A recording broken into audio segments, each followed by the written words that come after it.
दोस्तों, आज मैं गाजीपुर बॉर्डर पर हूँ और अपने देश के अन्नदाता किसानों के साथ कंधे से कंधा मिलाकर के ये मेरे सौभाग्य की बात है कि मैं आज अपने देश के अन्नदाता किसानों का साथ देने के लिए यहाँ पर आया हुआ हूँ।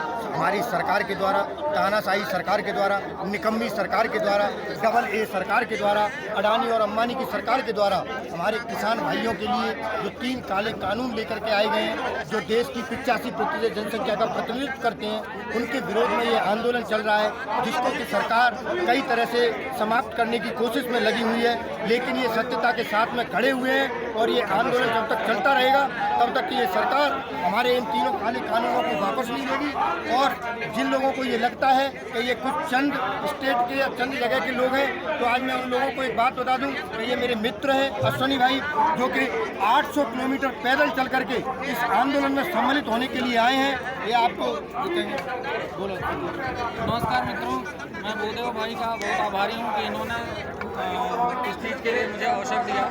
और मैं यहाँ पे जब आया था तो मैं सिर्फ इस हौसले के साथ आया था कि मैं चल के किसान भाइयों का अपने समर्थन करूँगा, सहयोग करूँगा, और मेरी कोई भावना नहीं थी। मेरे लिए वो ठंडी, गर्मी, बरसात और जब सरकार ने उनके ऊपर वाटर कैनन और आंसू गैस के गोले छोड़े, उस परिस्थितियों को देख के, उन चीज़ों को देख के मैं बहुत भावुक हो गया और अपने किसान भाइयों का समर्थन करने के लिए यहाँ पर चला आया। मैं अपने ग्राम जनपद अम्बेडकर नगर उत्तर प्रदेश से पद यात्रा करते हुए गाजीपुर बॉर्डर पे 7 तारीख को मैंने पदयात्रा 7 जनवरी को शुरू की और 25 जनवरी को पदयात्रा मेरी ख़त्म हुई गाजीपुर बॉर्डर आके। उसके बाद मैं 26 जनवरी की किसान ट्रैक्टर परेड में शामिल हुआ। उस परेड में जो कुछ भी हुआ उसके लिए मैं दुखी भी हूँ और सही मायने में सरकार के नीतियों के से मुझे आक्रोश भी है कि सरकार सिर्फ एक लाल किले को सुरक्षित करने में, जो सरकार सिर्फ दिल्ली को सुरक्षित करने में सक्षम नहीं है, वो पूरे देश की सुरक्षा की जिम्मेदारी लेने में क्या सक्षम होगी। मैं सिर्फ ये कहना चाहता हूँ कि आज जब मीडिया ये बात को दिखाता है कि चीन वाले हमारे देश में, अरुणाचल प्रदेश में आके अपना गांव बसा लेते हैं, तब उस चीज़ पे मीडिया ये कहता है कि सरकार हमारी बहुत प्रभावशाली है, उसका पूरी दुनिया में डंका बज रहा है। लेकिन जब देश के लाल किले पे कोई व्यक्ति आकर किसी भी तरीके का कोई उपद्रव करता है, उस चीज़ को रोकने में सरकार अक्षम रहती है, तो मैं किस तरीके से मान लूँ कि यह सरकार सक्षम है।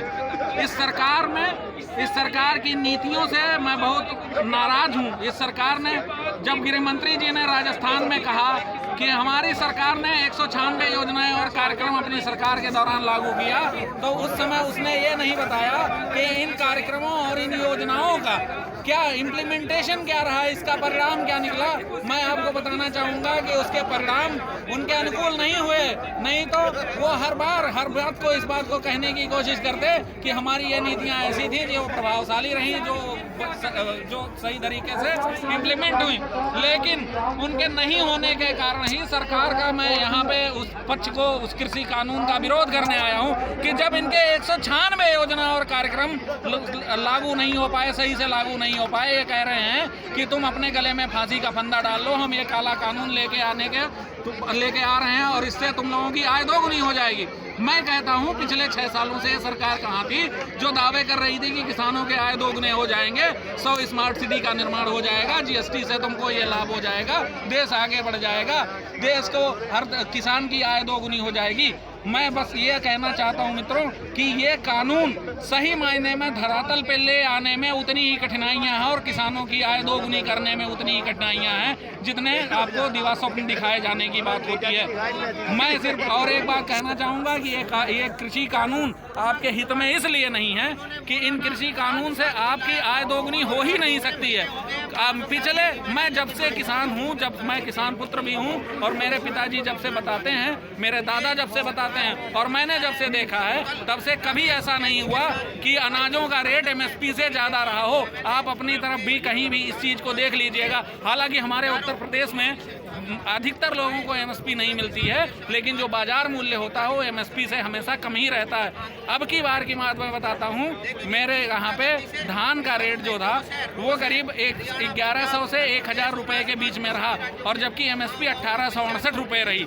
अब बताइए आप कि जो 768 रुपये या 868 रुपये का नुकसान किसान को हुआ प्रति क्विंटल के हिसाब से, किसान उसके लिए यहाँ बैठा। आप इस भीड़ को देखिए, आप इस संख्या को देखिए।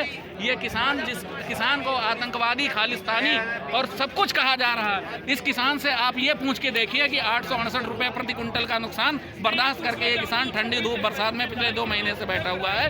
क्या ये जाल किले पे जाके झंडा लहरा के अपने इस किसान आंदोलन को कमजोर करने की कोशिश करेगा?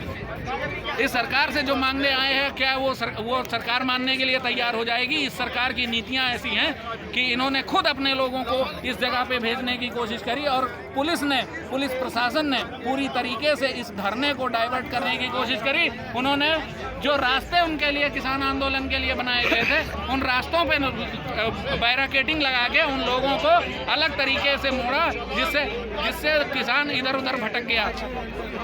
मैं दिल्ली में जब से आया हूं, मैंने यहाँ पे देखा कि बहुत सारे लोग ऐसे हैं जो दिल्ली पहली बार आए हुए हैं। मैं दिल्ली में इससे पहले भी आ चुका हूं, लेकिन मेरे लिए पिछली बार से आई हुई सड़कें इस बार की आई हुई सड़कों से एकदम नई हैं। मैं अगर खुद दिल्ली में खो जाऊं तो बिना रास्ता पूछे मैं कहीं नहीं जा सकता हूं। एक भीड़ जो इतनी बड़ी भीड़ है, जिसको सही मायने में सरकार को और प्रशासन को इस तरीके से ले जाना चाहिए था, इस तरीके से रैली करवानी चाहिए थी कि वो शांतिपूर्वक सुगमता से वो संपन्न हो जाए, उसको उन लोगों ने खुद ही डाइवर्ट किया, खुद ही ऐसी चीजें क्रिएट की कि वो लाल किले तक चले जाएं। आप लाल किले का वीडियो देखिएगा, लाल किले के वीडियो में दिखाया जा रहा है कि वहां से पुलिस भाग रही है, लेकिन जब यहाँ पे बॉर्डर पे रोकने की कोशिश करी गई किसानों को, तो उन पे आंसू गैस के गोले चलाए गए, उन पे वाटर कैनन चलाई गई। तो वहाँ पे पुलिस के पास कोई व्यवस्था नहीं थी कि उनको रोका जा सके। इससे प्रतीत होता है कि ये काम जानबूझकर किया गया और वहां तक उनको पहुंचाने की कोशिश करी गई। ऐसा लोगों में चर्चा है कि जिस दीप सिद्धू की बात हो रही है, वो दीप सिद्धू भाजपा के करीबी रहे हैं। उन हमारे यहाँ के अभिनेता, बड़े अभिनेता सन्नी देओल के स्टार प्रचारक रहे हैं। माननीय प्रधानमंत्री जी के आवास में उनकी फोटो पाई जाती है, जो हाई सिक्योरिटी जोन होता है, जहाँ पे वीआईपी आदमी तक नहीं पहुँच सकता है, वीवीआईपी आदमी पहुँच सकता है। उस 7 रेस कोर्स में, उस प्रधानमंत्री आवास में उस आदमी की फोटो पाया जाना इस बात को चिन्हित और इंगित करता है कि वाकई में वो भाजपा का ही कार्यकर्ता था। मैं इस बारे में कुछ नहीं इसलिए कहना चाहूँगा, सिर्फ ये सब बातें सुनी सुनाई हैं। इस पे आप लोग विश्वास करिए, आप लोग जांच पड़ताल करिए कि हम आज कहाँ खड़े हैं, हमारा देश आज कहाँ खड़ा है। ये हमारी आज सबकी समस्या कल जब आपके द्वार होगी तो आपके लिए लड़ने के लिए कोई खड़ा नहीं होगा। हम आज उत्पादक इस बात को लेकर परेशान हैं, लेकिन आज उपभोक्ता परेशान नहीं है, क्योंकि वो इस बात को समझ नहीं पा रहा है कि इससे उसका क्या नुकसान है। आज छोटा व्यापारी परेशान नहीं है, क्योंकि वो इस बात को समझ नहीं पा रहा है कि उसका क्या नुकसान होगा। जिस दिन वो इस बात को समझेगा उस दिन बहुत देर हो जाएगी। ये नोटबंदी और जीएसटी से बड़ी समस्या है मित्रों, जो आपके सामने आ खड़ी होने वाली है। आपके रोजगार, आपका व्यापार, जितना नुकसान उसको तब नहीं हुआ था, उससे ज़्यादा नुकसान अब होने वाला है। उसका कारण सिर्फ यही है कि जब हमारे पास पैसा नहीं होगा तो हम आपसे खरीदेंगे क्या और आप बनाएंगे क्या। बहुत बहुत धन्यवाद।